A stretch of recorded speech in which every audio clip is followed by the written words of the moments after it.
Hey everybody, let's turn these eggs into fluffy Japanese pancakes. Give those eggs a good crack and separate the yolks from the whites. Making these pancakes fluffy might seem like rocket science, but don't sweat it. I've got all the tricks up my sleeve, and I'm spilling them in this video. Don't go anywhere, unless you're heading out for eggs. Throw a splash of milk into the yolks. Milk helps to create a lighter, fluffier texture by adding moisture and contributing to the overall batter consistency. Adding vanilla extract would be a great touch. Just make sure you don't accidentally use soy sauce instead, unless you're feeling adventurous and really into unique flavors. All right, let's add the flour. I'm a sifting nerd, but if you just dump it in, your pancakes will still be awesome. I use cake flour, but all-purpose works too.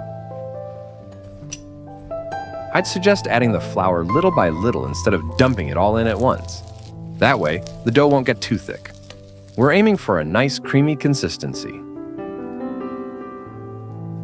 All right, let's set this mix aside and give it some time. Now, let's dive into the whites. Grab your mixer and start whipping on low speed.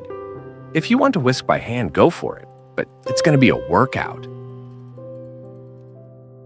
Once you see some foam, start adding the sugar bit by bit.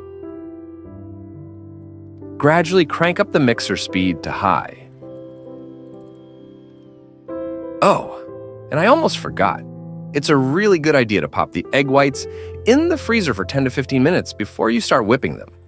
Cold egg whites trap air more effectively, which results in a fluffier, more stable meringue.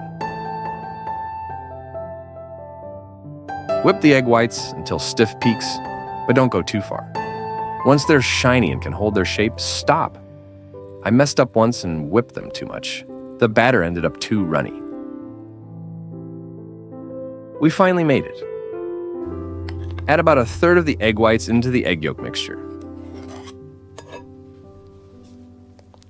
Stir it well until smooth, but leave the mixer out of it. Drop a comment below and let me know which country you're watching from.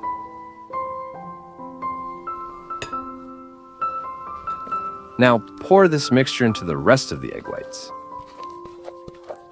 And while you're at it, I'd love to hear your thoughts on how I can make my videos even better. Gently fold it all together with a spatula. Don't use a whisk or mixer. Keeping it light and airy is key. This technique creates air pockets that make the pancakes rise to incredible heights when cooked. That's how tasty it ended up.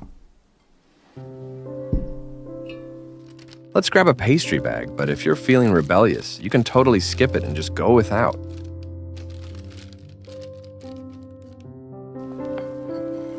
All right, transfer the mixture into a pastry bag. If you don't have one, no worries, just use a regular bag and cut off a corner. Actually, you can just gently spoon the mixture if you prefer. Turn the stove to low heat. As you can see, I keep the flame super low so it doesn't go out. And give it a quick oiling. Getting the right heat is crucial for making Japanese pancakes. If it's too high, the pancakes will puff up fast, but also deflate just as quickly once you take them out of the pan. Now, gently squeeze the batter onto the preheated skillet. You'll notice it holds its shape and doesn't spread out. That's your meringue flexing its muscles, showing it's whipped to perfection. Let's pick up the pace and jump ahead. Add a few drops of water to the pan. This will create steam to help the pancakes stay moist. Cover with a lid and cook for 7 to 10 minutes. It should cook very low and slow. Try not to lift the lid. Nice job. Now let's flip these bad boys without making a mess. Honestly, I'm a bit nervous. I've had some epic fails before. If you like my video, don't forget to subscribe. Just under 1 million to get 1 million subscribers. Whew, so far, so good. Let's toss in a few more drops of water. Slap a lid on it. And let it cook for another 5 minutes or so. getting pancakes fluffy takes a bit of effort. I had a few flops before nailing it. But even when they didn't look perfect, they were still soft, tender, and tasty. From my experience, the secret to fluffy pancakes is whipping the meringue just right and cooking on low heat. Thanks for watching. See you later.